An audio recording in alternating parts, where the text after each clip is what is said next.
Howdy folks, Owen from EMF here again as always. Had a fantastic discussion with a good friend of mine and fellow coach about breakfast and its use in fat loss, health, memory, concentration, and basically should it be included in a diet if you were to recommend it as a professional to a client. My stance was and still is breakfast is bullshit. So I might call this breakfast is bullshit part 2. My main concern with some of the recommendations that are out there about breakfast is that they're very absolutist. They're very certain and sure breakfast is the most important meal of the day. That's absolute mythology. What is that based on? And what I might do as well in this video is give you some of the ideas or some of the ways where breakfast should be included in a diet. So look, I'm going to give you both sides of the coin for you to make your best informed decision on whether or not to include breakfast in your diet for your goal, which whatever that may be.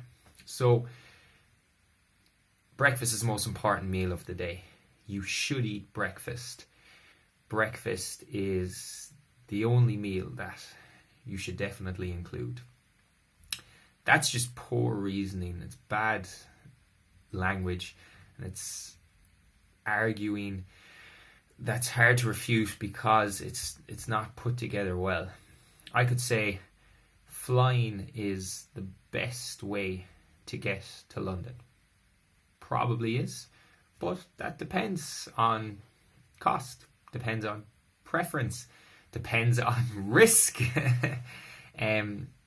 So that's open. That's an okay statement. That's fine to say that. That's open to interpretation and it's context specific. Flying is the only way to get to London. That's not correct. There are many ways to get to London. You could take the ferry, you could swim, you could teach a donkey how to swim and ride on his back if you wanted. Flying is the most important way to get to London.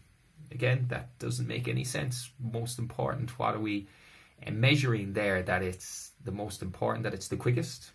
It probably is. If that's our measurement, then we just need to change our language and say that flying is the most important way. Look, with this analogy is basically to describe some of the ways that we may say things and our point gets taken away from us because we're trying to say something is useful in a certain context.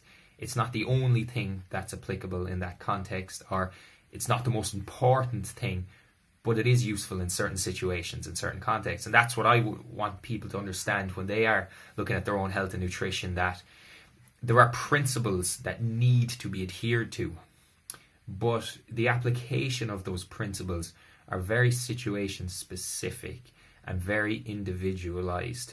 So an understanding of those principles is key in order to make the best choices for your particular situation. Personal training and nutritional coaching exists because people aren't able to do that. They outsource those choices and those issues and those knowledge deficiencies, let's say, to people like me who would help them with that, who have been through it before, who have looked at the research, who have studied the principles, and tried to apply them. Herein lies another problem. It worked for me, Owen Murphy, so that means it must work for you. I tried it with my client and it worked for them. That means it will work for you. No, not at all. Not in any way, shape or form. I had surgery on my shoulder from an overuse weightlifting injury, just pure stupidity, let's say. And it was one of the best things that ever happened to my weightlifting and my health and fitness journey, because it forced me to understand the principles of progressive overload and fatigue management and injury, prehab and rehab. So that means everyone should go and get surgery on a joint because the learning experience is phenomenal. No, I would fucking have loved to not get that bloody surgery that cost me about 10 grand and kept me out of lifting weights for about 18 months. That was horrible to go through, but thankfully I had the wherewithal and the mental fortitude thanks to all the people around me to get through it and actually let it help me. How many people had surgery on joints and never went back to their sport, never went back to health and fitness, gave up on everything? Probably a lot. We don't talk about them. So herein lies the breakfast problem. Breakfast, most important meal of the day. What a pile of shite. That makes no sense. And most important in what? For who? In what situation? Just doesn't make sense.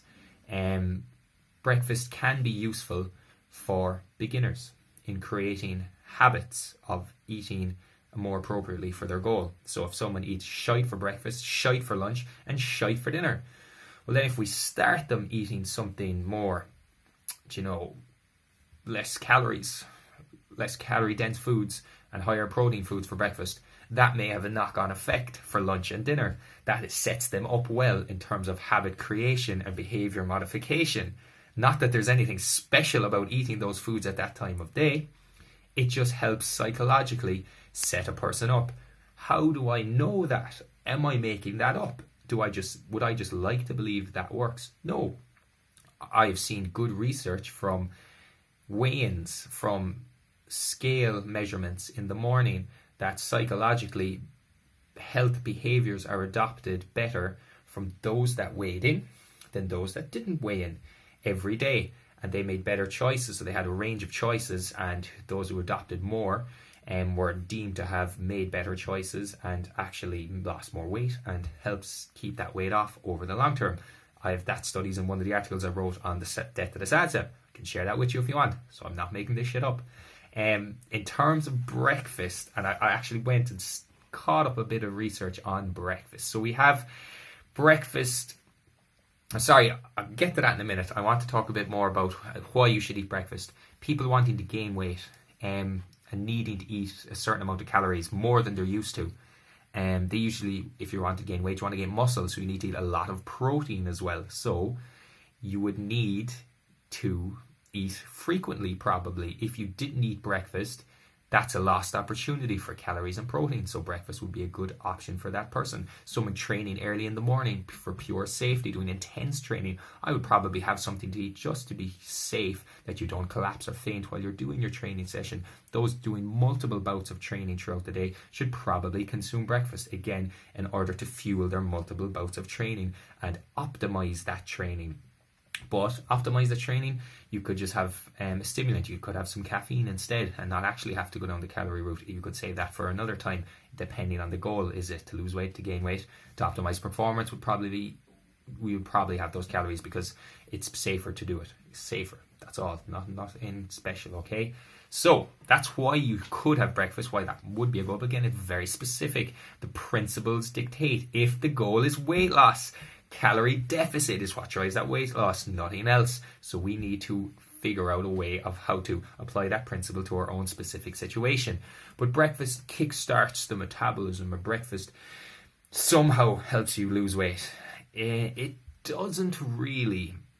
We have a study here in front of me. I got this from Mac Nutrition. Randier et al. 2014. And there's a couple of studies here. So look, I'm not making this shit up.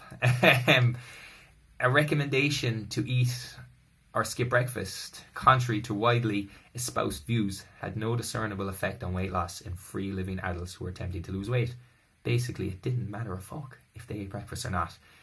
What mattered was the calories throughout the day. So those that ate breakfast lost weight. Those that didn't lost weight as well. So it depends what suits for you.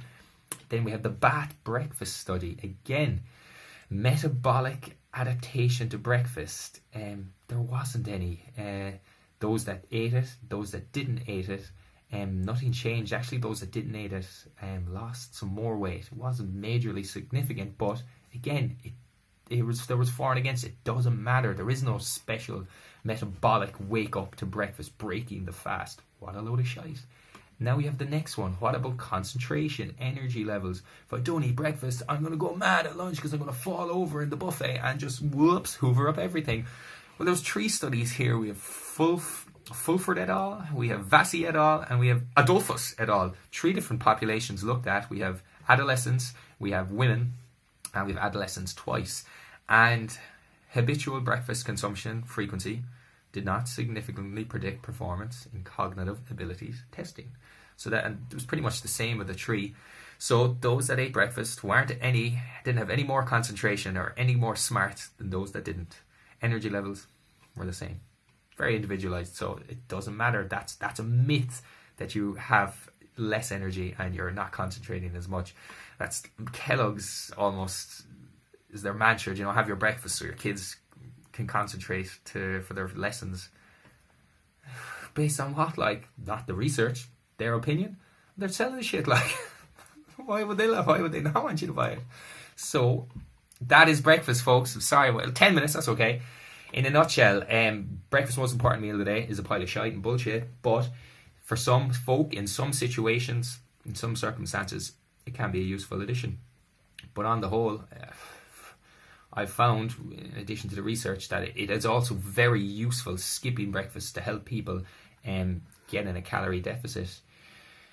I have people who get to at the end of their calorie allotment by late evening, and they're like, oh, for fuck's sake, I want chocolate, and it's the end of the day, and I've no willpower, and it's stressful, and yada yada yada. I'm like, what you have for breakfast?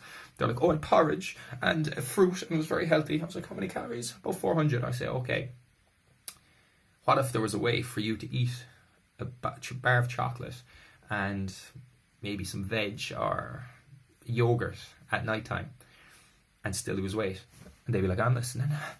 I'd be like, right, that stuff you have in the breakfast, we put that in the evening. They're like, you mean I'm skipping breakfast? I'd be like, no, lunch is your breakfast. They're like, oh, right. So it could just be a language change.